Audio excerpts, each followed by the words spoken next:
আসসালামু আলাইকুম, স্বাগতম জানাচ্ছি বিবিসি নিউজ আন্তর্জাতিক সংবাদে। শুরুতেই সংবাদ শিরোনাম, এরপর বিস্তারিত। গির্জা থেকে ঘুষ নেয়ার দায়ে দক্ষিণ কোরিয়ায় সাবেক শীর্ষ আইন প্রণেতার কারাদণ্ড। মিয়ানমারে জান্তা পরিচালিত নির্বাচনে বিজয়ের দাবি সেনা সমর্থিত দলের। পদ্মশ্রী তালিকায় পশ্চিমবঙ্গের ১১ জন, নাম নেই ১/৩ মুসলিমের কারো। লেবাননে ইসরায়েলি হামলায় টিভি উপস্থাপক নিহত। দর্শক, এতক্ষণ শুনছিলেন সংবাদ শিরোনাম। এখন বিস্তারিত। আপনি যদি ইসরায়েলের ধ্বংস চান এবং মুসলিমদের পাশে থাকেন, তাহলে ভিডিওতে লাইক করে চ্যানেলটি অবশ্যই সাবস্ক্রাইব করে দিবেন এবং আপনার মূল্যবান মতামত অবশ্যই কমেন্টে লিখে জানিয়ে দিবেন। এখন বিস্তারিত। গির্জা থেকে ঘুষ নেয়ার দায়ে দক্ষিণ কোরিয়ায় সাবেক শীর্ষ আইন প্রণেতার কারাদণ্ড। প্রেসিডেন্ট লি জে মিয়ং অতিরিক্ত রাজনৈতিক প্রভাব বিস্তারকারী ধর্মীয় প্রতিষ্ঠানের বিরুদ্ধে কঠোর ব্যবস্থা নেয়ার অঙ্গীকার করেছেন। ধর্মীয় সংগঠন ইউনিফিকেশন চার্চের কাছ থেকে ঘুষ নেয়ার দায়ে দক্ষিণ কোরিয়ার বিরোধী দলের প্রভাবশালী আইন প্রণেতা কন সিয়ং দংকে ২ বছরের কারাদণ্ড দিয়েছেন আদালত।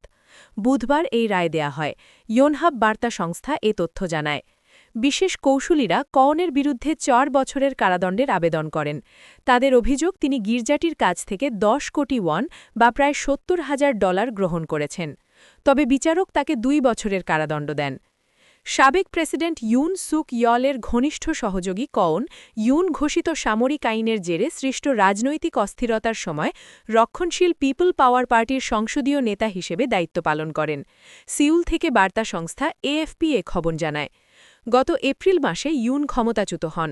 স্বল্প সময়ের জন্য সামরিক আইন জারির পর তাকে কারাগারে পাঠানো হয়। জুনে আকস্মিক নির্বাচনে ভোটাররা লি জে মিয়ংকে প্রেসিডেন্ট নির্বাচিত করেন। কওনের সাজা ঘোষণার কয়েক ঘণ্টা আগেই ইউনের স্ত্রী ও সাবেক ফার্স্ট লেডি কিম কন হিকে একই চার্চের কাছ থেকে উপহার নেয়ার দায়ে ২০ মাসের কারাদণ্ড দেয়া হয়। কিমের বিরুদ্ধে তদন্তের সূত্র ধরে ইউনিফিকেশন চার্চের নেতা হান হাক জাকেও গ্রেফতার করা হয়। গণবিয়ের জন্য পরিচিত এই চার্চ বিশ্বজুড়ে ১ কোটি অনুসারীর ও বিশাল ব্যবসায়িক সাম্রাজ্য পরিচালনার বলে দাবি করে। এই ঘটনায় একটি বড় ধরনের কেলেঙ্কারি সামনে এসেছে।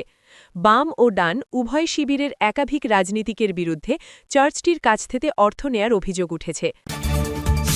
মিয়ানমারে জান্তা পরিচালিত নির্বাচনে বিজয়ের দাবি সেনা সমর্থিত দলের।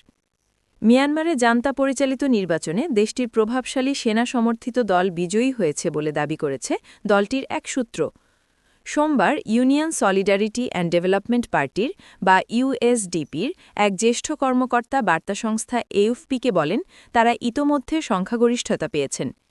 প্রাথমিক ফল প্রকাশের অনুমতি না থাকায় তিনি নাম প্রকাশ না করার শর্তে কথা বলেন। তিনি বলেন, আমরা ইতোমধ্যে সংখ্যাগরিষ্ঠতা পেয়েছি, নতুন সরকার গঠনের অবস্থানে আছি। পদ্মশ্রী তালিকায় পশ্চিমবঙ্গের ১১ জন, নাম নেই ১/৩ মুসলিমের। পশ্চিমবঙ্গে মুসলিম সম্প্রদায়ের মধ্যে থেকে সর্বশেষ পদ্ম পেয়েছিলেন উচ্চাঙ্গ সঙ্গীতশিল্পী উস্তাদ রশিদ খান, যাকে ২০২২ সালে পদ্মভূষণ সম্মান দেয়া হয়েছিল। ভারতে প্রজাতন্ত্র দিবস উপলক্ষে পদ্মবিভূষণ, পদ্মভূষণ এবং পদ্মশ্রী পুরস্কারের জন্য ১৩১ জনের তালিকা প্রকাশ করা হয়েছে, যেখানে পশ্চিমবঙ্গ থেকে পদ্মশ্রী পাচ্ছেন ১১ জন। সোমবার ২৬শে জানুয়ারি ভারতীয় একাধিক সংবাদমাধ্যম জানিয়েছে, পশ্চিমবঙ্গ থেকে ১১ জন পদ্মশ্রী পেলেও পদ্মবিভূষণ ও পদ্মভূষণ পুরস্কার পাচ্ছেন না এই রাজ্যের কেউ। শুধু তাই নয়, এই রাজ্যে মোট জনসংখ্যার ১/৩ মুসলমান। ১১ জনের ওই তালিকায় নাম নেই তাদের কারোরই।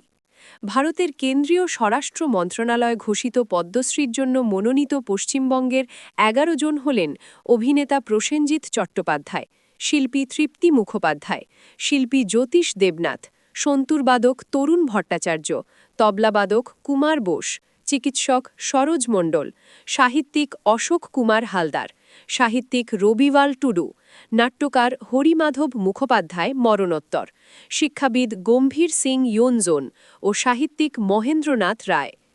পশ্চিমবঙ্গে মুসলিম সম্প্রদায়ের মধ্যে থেকে সর্বশেষ পদ্ম পেয়েছিলেন উচ্চাঙ্গ সঙ্গীতশিল্পী উস্তাদ রশিদ খান, যাকে ২০২২ সালে পদ্মভূষণ সম্মান দেয়া হয়েছিল। লেবাননে ইসরায়েলি হামলায় টিভি উপস্থাপক নিহত। সোমবার লেবাননের সশস্ত্র গোষ্ঠী হিজবুল্লাহ এক বিবৃতিতে এ তথ্য জানিয়েছে। দক্ষিণ লেবাননের টাইর শহরে ইসরায়েলি হামলায় একজন টিভি উপস্থাপক নিহত হয়েছেন। তিনি লেবাননের আল মানার টিভি স্টেশনে কাজ করতেন। সোমবার ২৬ জানুয়ারি লেবাননের সশস্ত্র গোষ্ঠী হিজবুল্লাহ এক বিবৃতিতে এসব তথ্য জানিয়েছে।